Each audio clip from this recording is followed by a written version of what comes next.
Let's build a simple electromagnetic train.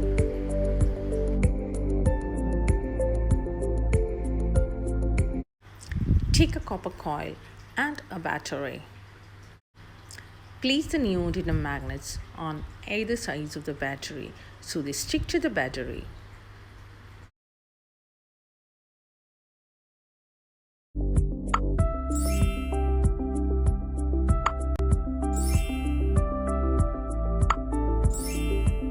Now insert this battery from the right end of the coil.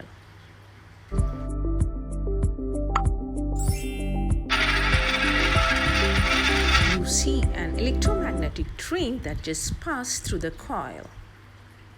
Let's do it again.